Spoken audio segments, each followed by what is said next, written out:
Hello friends, in this module we are going to talk about using the self-regulatory model to predict various health outcomes. Now as we have beliefs of the people about health, they also have beliefs about illnesses. Such beliefs are often called as illness cognition or illness representation. Belief about illness appears to follow a pattern and are made up of 5 dimensions. Let us briefly focus on those 5 dimensions and what their significance are on understanding what is illness cognition. The first dimension is called as identity. Example of identity is diagnosis of the symptoms. When a symptom is diagnosed, what is it, what kind of sickness I have, that is identified and that determines my cognition about the illness. The second dimension is called as consequences. Consequences affects the beliefs about seriousness, like what is happening to me, what will be the consequences, what will be the outcome of the illness, and if I take the treatment, will it be successful or not. The third dimension is called as timeline. This measures how long an illness will last and the cognition associated with it. If the illness is only short term and very mild in nature, then the cognition will also be a positive one, that is of I'll get rid of the illness. But if the illness is chronic and long term, then it may affect my cognition by demotivating me. The fourth dimension is called as cause. For example, the causes of illnesses, what has caused my illness? Is it because of smoking? Or is it because of virus, or is it because of some flu? That which has caused my illness can also determine the kind of cognition I have about it. And the fifth dimension is called as cure and control. Are there medicine available to cure the illness that I have, or it can be controlled or not, even determines the positive or negative associations that I make with my illness. Now, there are various assumptions in health psychology that determine what kind of health practices will be followed and what will be the outcome of those health practices. The literature examining illness cognition highlights some of the assumptions in health psychology that are human as information processor. The literature describing the structure of illness cognition assumes that individuals deal with their illnesses by processing the different forms of information. In addition, it assumes that the resulting cognitions are clearly defined and consistent across different people. However, perhaps the information is not always processed rationally, and perhaps some cognition are made up of only some of the components, like for example just the timeline or just the reason why I'm sick, or I'll be sick only for 2 days, or I'll be sick only for this weekend and then I'll be okay. All these reasonings are made up of other components not included in the model, and that determines that humans do process the information by themselves and do not always depend upon the experts. The other assumption is methodology as separate to theory. The literature also assumes that the structure of cognition exists prior to question about these cognitions. Therefore, it is assumed that the data collected are separate from the methodology used. That is, the different components of illness cognition predate questions about the timeline, causality, cure, etc. and so on. However, it is possible that the structure of these cognitions is in part an artifact of the type of questions asked. In fact, Levinthal originally argued that interviews should be used to assess illness cognitions, as this methodology avoided contaminating the data. However, even interview involves the interviewer's own interpretation of the data, which can be a contamination. So, predicting the results from the data and interpreting it requires experienced and impartial assessment by the interviewer or researcher.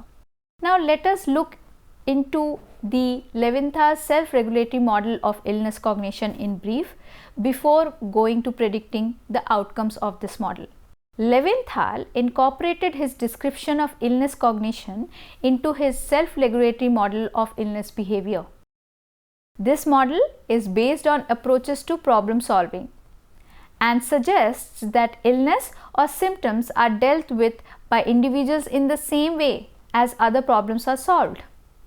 It is assumed that given a problem or a change in the status quo, the individual will be motivated to solve the problem and re-establish their state of normality and get back to life as normal. Traditional model describes problem solving in 3 stages. Stage 1 is interpretation, that is making sense of the problem. Stage 2 is coping, that is dealing with the problem in order to regain a state of equilibrium. And stage 3, appraisal, that is assessing how successful the coping stage has been. According to model of problem solving, these 3 stages will continue until the coping strategies are deemed to be successful and a state of equilibrium has been attained. In terms of health and illness, if healthiness is an individual's normal state, then an onset of illness will be interpreted as a problem and the individual will be motivated to re-establish their state of health by dealing with the illness, taking treatment, going for diagnosis and so on. So, illness is not the normal state and I have to get back to my normal state, that is being healthy, by following the problem solving stages. Now, with respect to health, let us elaborate the stages of problem solving. Stage 1, interpretation. Here an individual may be confronted with the problem of a potential illness through 2 channels. One is symptom perception. I have a pain in my chest or I am having some difficulty or abnormality. And the other is through social messages, like the doctor has diagnosed a pain as an angina. Once the individual has received information about the possibility of illness through these channels, according to the theory of problem solving, the individual is then motivated to return to a state of problem-free normality. This involves assigning meaning to the problem.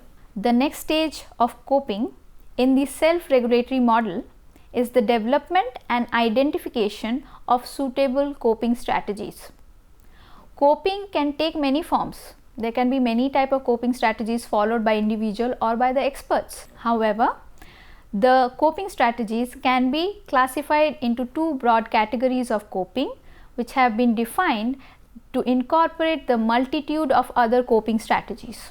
The one of the coping strategy is called as approach coping, whereby the individual will approach towards getting well by taking pills, going to the doctor, resting, talking to friends about emotions, taking social support and trying to recover from the illness by approaching in treatment of the illness. Another form of coping strategy is called as avoidance coping.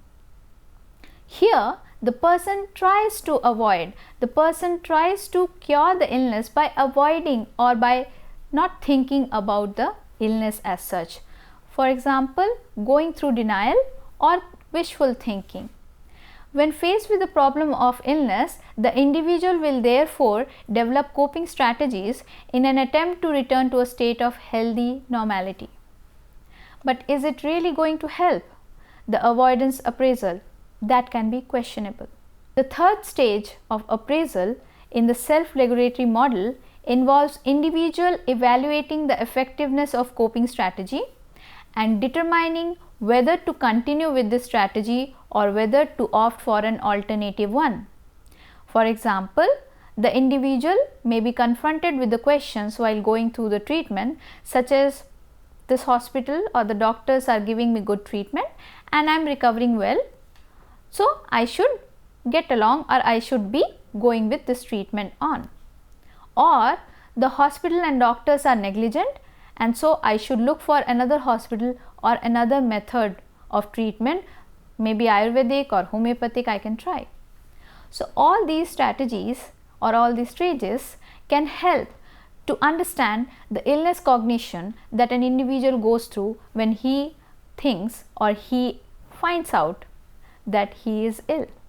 So, the self-regulatory model describes our transition from interpretation through illness cognition, emotional response, and coping to appraisal.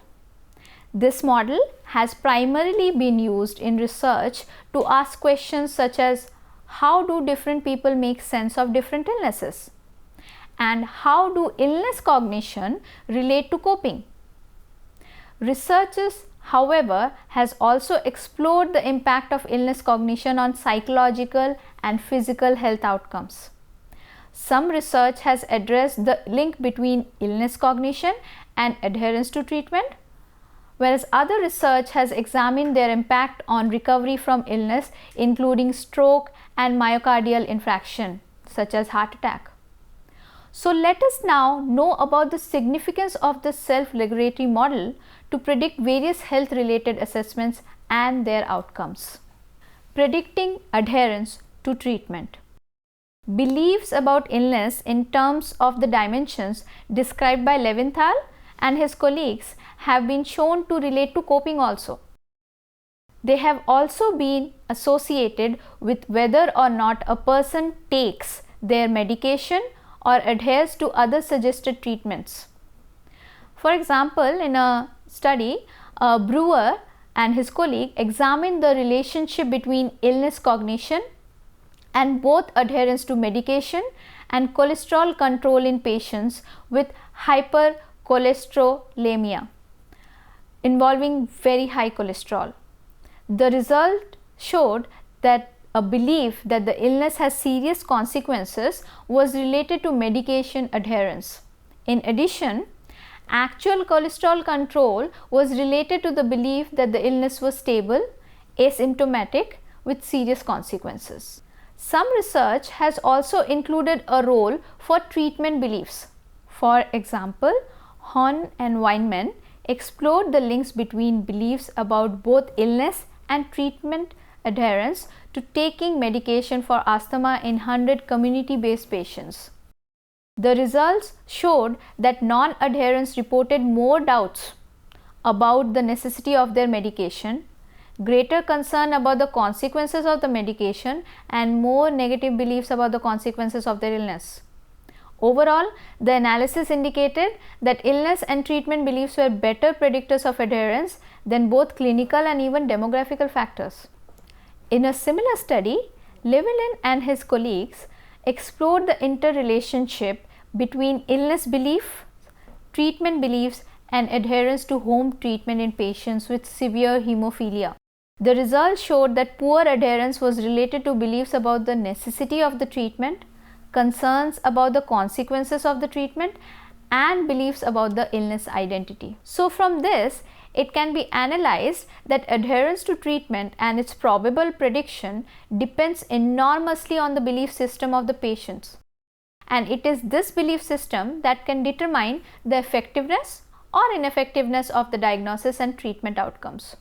So, if the belief system is positively oriented towards the necessity and consequences of the treatment which will be followed, then the patient adheres to the treatment normally with optimism. So, if the belief system is positively oriented towards the necessity and consequences of the treatment which will be followed, then the patient adheres to the treatment norms with optimism. But if the patient believes that the diagnosis and treatment methods are not going to provide any effective outcome, then the adherence to the treatment also gets weakened. Now, let us focus on predicting recovery from stroke. Predicting recovery from stroke actually includes researches which has also explored links between illness cognition and recovery from stroke. For example, Petrich and Johnston used a prospective study and reported that individuals' belief about their perceived control over their problem predicted recovery from residual disability in stroke patients at follow-ups. The results showed that this relationship persisted even when baseline levels of disability were taken into account. In line with this study, Johnston and his colleagues also explored the relationship between perceived control and recovery from stroke and followed up 71 stroke patients 1 month, 6 months after discharge from the hospital. In addition, they examined the possible mediating effects of coping such as exercise and mood also. Therefore, they asked the questions such as, does recovery from stroke relate to illness cognition? And if so, is the relationship dependent upon other factors? The results showed no support for the mediating effects of coping such as the exercise and mood, but supported the earlier work to indicate a predictive relationship between control beliefs and recovery. Now let us go to the topic of predicting recovery from MI or myocardial infarction. Research has explored the relationship between illness cognition and recovery from MI. From a broad perspective, research suggests that beliefs about factors such as the individual's work capacity, helplessness towards future, MIs such as also called as cardiac invalidism, relate to recovery from MIs as measured by return to work and general social and occupational functioning. Using a self-regulatory model or approach, research has also indicated that illness cognitions relate to recovery. In particular, the Heart Attack Recovery Project, which was carried out in New Zealand and followed 143 first-time heart attack patients aged between 65 or under for 12 months following admission to the hospital. All subjects completed follow-up measures at 3, 6 and 12 months after admission. The results showed that those patients who believed that their illness had less serious consequences and would last a shorter time at baseline were more likely to have returned to work by 6 weeks. Furthermore, those with belief that the illness could be controlled or cured at baseline predicted attendance at rehabilitation classes. So this shows that the kind of assumption, the kind of belief that a patient has towards severe illnesses such as myocardial infarction also can affect their actual treatment and recovery. In another study, researchers did not only explore the patient's belief about myocardial infarction but also the belief of their spouses to ask whether congruence between spouse and patient's beliefs was related to recovery from myocardial infarction or not. 70 couples in which the man had had a myocardial infarction completed a baseline measure of illness cognition, which were correlated with follow-up measures of recovery taken at 3, 6 and 12 months. The results showed that in couples who had similar positive beliefs about the identity and consequences of the illnesses, the patient showed improved recovery in terms of better psychological and physical functioning, better sexual functioning and lower impact of the myocardial infarction on social and recreational activities. In addition, similar beliefs about the timeline were related to lower levels of disability and similar cure or control beliefs were associated with greater dietary changes. So, it can be concluded by considering that beliefs about illnesses therefore seems to be associated with recovery. Further, congruence in beliefs also seems to influence outcome. A self-regulatory approach may be useful for describing illness cognition and for exploring the relationship between such cognitions and coping, and also for understanding and predicting other health outcomes. So, it can be concluded by considering that beliefs about illnesses therefore seem to be associated with recovery. Further, congruence in belief also seems to influence outcome. So, if we take the belief and its congruence with the illness that the patient or the individual is suffering, that can even affect the outcome and the treatment method provided to them. The self-regulatory model actually is useful for describing illness cognition and also for exploring the relationship between such cognitions and coping. And it also helps for understanding and predicting other health outcomes. So, not only can we use self-regulatory model to predict what kind of ideas, ideologies, perception, understanding an individual will have towards a particular illness, how they will go about treating it, identifying it, curing it, understanding it, getting motivated to take treatment in order to get normal. This model also helps to find out the ways an expert or a medical analyst can predict the outcome. So, not only should an expert diagnose an illness in a patient physically, but an expert should also look into the psychological belief system of the individual so that he can motivate the person. Like for example, in a situation, a person or a patient comes to a medical expert for detection of an illness or diagnosis of an illness, and then the medical expert finds out that the patient is suffering from some serious illness. Now, the medical expert needs to take the process of going and telling the patient and telling the treatment method.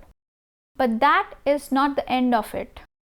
The medical expert should also try to find out the impact of the information that the patient is sick, the individual is sick, will have on his or her life. This impact can actually be disastrous mentally for the individual, and this disaster or this negativity or pessimism can affect the functioning of the individual. Now, the individual may be in such a shock or such a negativity about the life that he may give up from taking any treatment, and even though the illness can be cured, he may not take the treatment, and thus it may affect his life. But if the individual is willing, optimistic, and is ready to take the cure or the treatment for the illness, then he will be easily motivated to do the particular actions. Now, the role of a health expert here is to determine on what side of the position the individual belongs. Is he motivated? Is he optimistic? Is he looking for treatment? Or is he demotivated, pessimistic, and has become negative towards life after hearing about his illness? So, the belief that I am going to get well will also help the individual to have successful recovery. But if the individual believes that nothing in this world can treat me, then even though the illness may be minor in nature, that can have significant negative impact on the individual's development or growth or health related issues.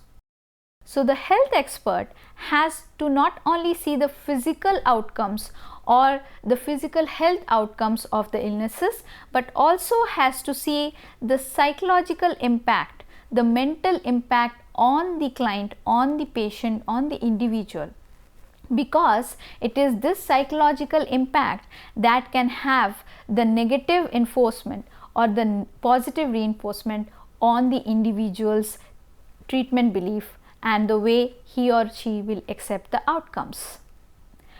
With this, we can now understand the Levinthal's self-regulatory model in a much more further understanding, that it is not only the cognition, it is not only the understanding of the illnesses that I am going through, but how I am going to deal with it, what are my beliefs, and it is this understanding and this belief that is going to affect the treatment.